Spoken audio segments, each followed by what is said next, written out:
Father Christopher, thank you for joining us. It's a pleasure to have you on the Progeny podcast. Considering you are a priest, what made you get into studying and lecturing about Islam? It started really with Fatima, Lady Fatima, because I was researching Hussein, and of course you have to then read about his mother. Yeah. And I was quite shocked that there's so much devotion to Fatima and so little written about her. She was a real person and played a fundamental role in the very start of the preaching of the Prophet. And therefore you can't just have holy books about her. You need to discover who she was. So I decided to do my doctoral thesis on her. And I produced what I hope still and think still was the first real biography of Lady Fatima. I mean, in a Western language, but based on the Arabic sources. And your second book is on? So the second book is really, in a sense, a bit of a joke, in that there was a group of us in Rome, professors. All of us have doctorates in Arabic Islamic studies. So we were sitting around a table at lunch, basically complaining that the Muslim scholars are not writing about the women of Karbala, for example, substantial work. And we each decided that we would take a female figure and produce a proper biography. So, of course, I took Zainab. I said, oh, well, I know her mother. I'm going to now do her. None of the others were serious. So none of the others actually did anything. The book is called Half of My Heart because there was a lament that Zainab sung, I think, on the day of Karbala myself. Some of the historians put it later, but I think it was on that very day when she saw the body of her brother and his companions unburied. Mm-hmm. And she refers to him as half of my heart, her brother Hussein. And I thought, well, half of my heart was the Fatima book, and now this is the second half, the Zainab book. Now, I don't have any heart left, I suppose, but I'm certainly going to tackle other issues. But Zainab is an extraordinary woman, and like Hussein, transcends all religious, political barriers. She is a universal ideal. She intervenes a number of times, I think 3, on the battlefield. And she's described, so I mean, I go into quite a lot of detail because I'm very moved by this. She's described in the days leading up to Karbala as quite distressed. She hears the enemy army coming and she breaks down. She hears Al-Hussein making this lament about tomorrow so many will be dead, and she breaks down, saying that he's had a vision of his own grandfather saying, you are coming to us, and she breaks down. So she's quite frail and fragile on the eve of the battle. But on the day of the battle, there's a remarkable change, and even the Sunni authors record that she looked like the sun rising as she came out onto the battlefield. And 3 times she walks out of the women's tents right into the middle of the fighting, one to intervene when her nephew is killed. So Ali, the oldest of Hussein's sons, he's killed.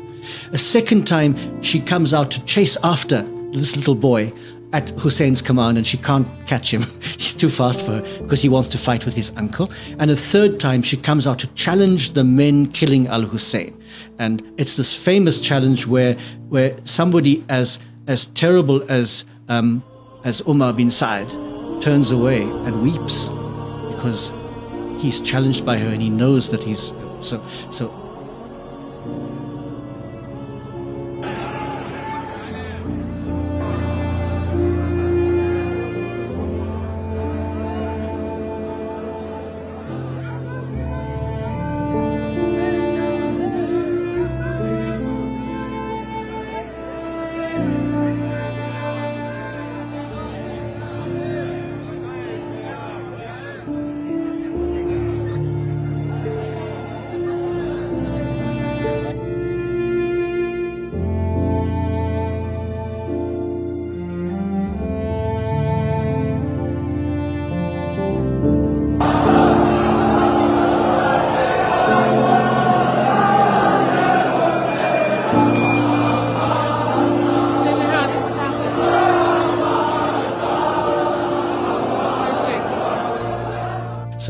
So in that sense, she is of great importance, but even more important after the battle because, and this is where I get into trouble, because she was for a short time the leader of the Ahl Bayt. There's no doubt about that.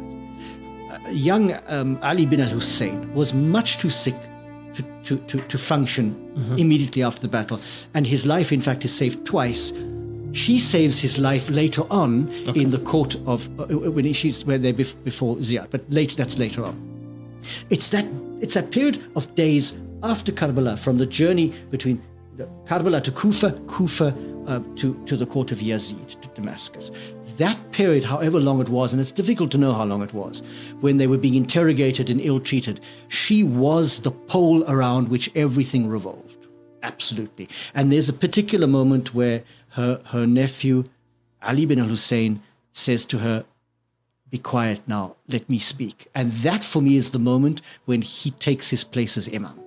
He's imam, but when he actually takes his place and takes over leadership of this group. But until then, it is Lady Zainab. And I always defend this by saying, she's not a woman with masculine virtues. Bravery is not a masculine virtue, it's a human virtue. So we don't want to say she was as good as a man. That's a terrible thing for me. She was an extraordinarily powerful woman who betrayed all the great virtues. By betrayed, I mean showed forth all the great virtues that are equally right in women as in men. Bravery, courage, the ability to speak with great articulation against injustice. And in a sense, she functioned as the leader of the House of Islam.